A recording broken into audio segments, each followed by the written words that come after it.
Greetings. This is Paul the Poke from paulthepoke.com. Today's topic, got a little preview of God's spring appointed holidays or appointments.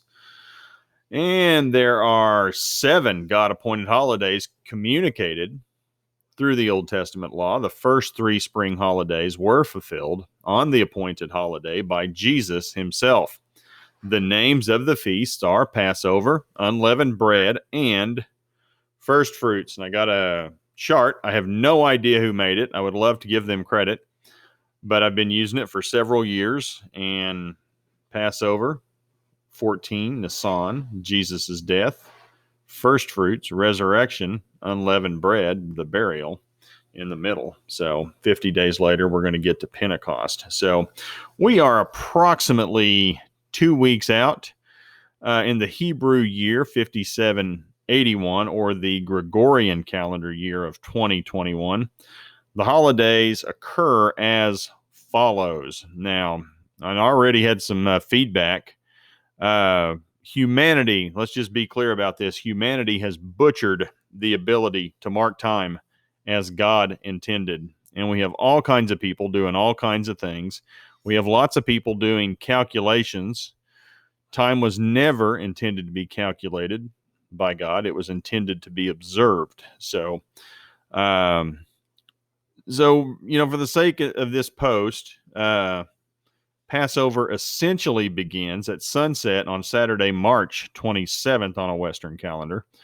The first day of unleavened bread is the next day at sunset on Sunday, March 28th. And lastly, the Feast of First Fruits starts at sunset on Monday, March 29th. And the holidays culminate and end at sunset on Sunday, April 4th. And I guess I kind of jumped the gun. Please note there is not consensus on these dates within various studies of Judaism and Jewish messianic believers in Yeshua or Jesus Christ. So when in doubt, search for the new moon and full moon. Humanity struggles to keep time as God has directed. And I did provide a link here, calendar creation of time, the calendar. You can click on this link, and it's kind of a tutorial on marking time as directed by God. Now, even that, people making good faith efforts to try to follow directions are probably going to come to some different conclusions. And it's just part of how things are. We are flawed human beings. We make mistakes.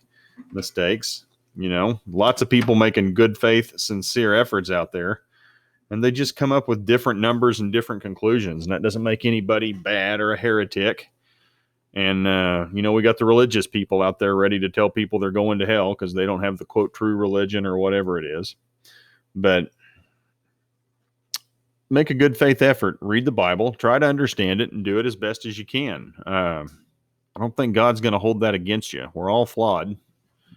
We all make mistakes despite our best efforts. So the first of God's holidays is Passover, or Pesach in the Hebrew. The holiday begins on the 14th day of the Hebrew month Nisan, March or April on a Gregorian calendar. And there's a play on words in the original Hebrew. A Pesach is an unblemished lamb, which was required for the sacrifice. After the Pesach was sacrificed, the blood was to be smeared on the wooden posts of the house. When God saw the blood on the doorpost, he passed over, or Pesach, on the house, and the house was spared judgment. So anybody wanting to get into the specific original directions for the Passover, they were given to Moses and Aaron in Egypt. The statute and happenings are noted in Exodus 12. God defines the purpose of the holiday to Israel.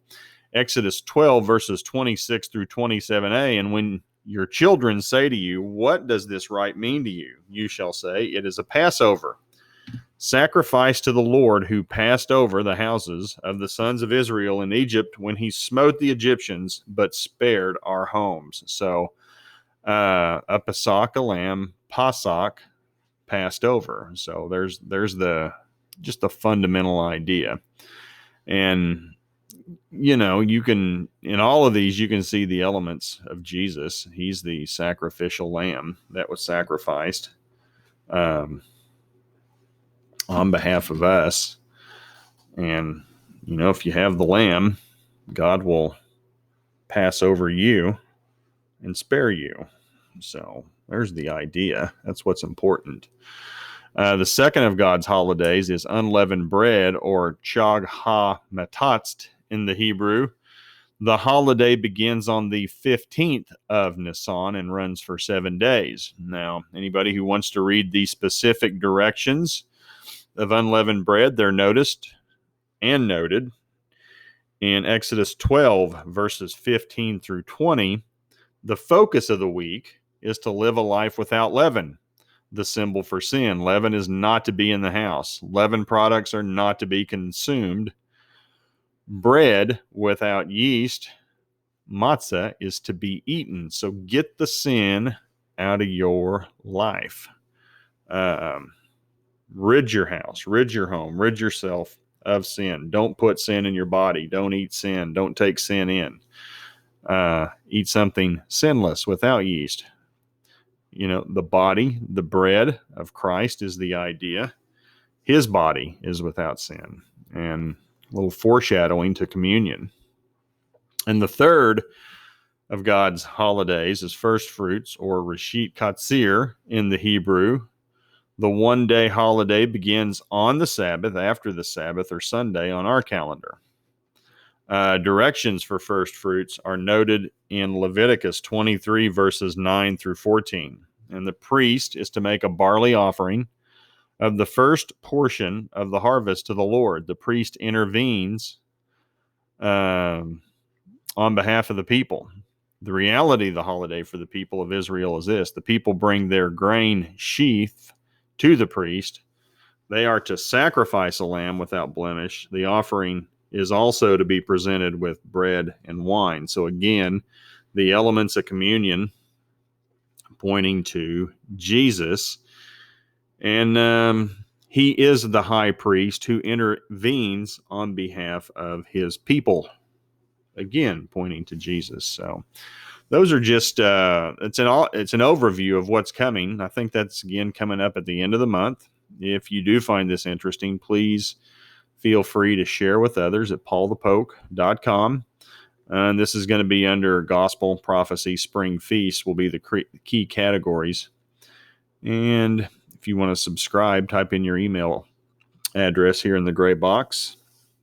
You'll receive a notification every time we put a post out.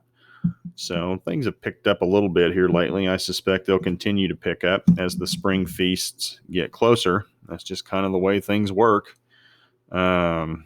Big ticket world events seem to happen in and around his appointments. So keep an eye on that. And again, under gospel, categorized there, it's prophetic. You could click on there, and it's also part of the spring feast. Again, just click on any of these, and we have articles going back many years on these specific topics. So appreciate you guys following along. Hope you have a great evening. Talk to you later. Bye.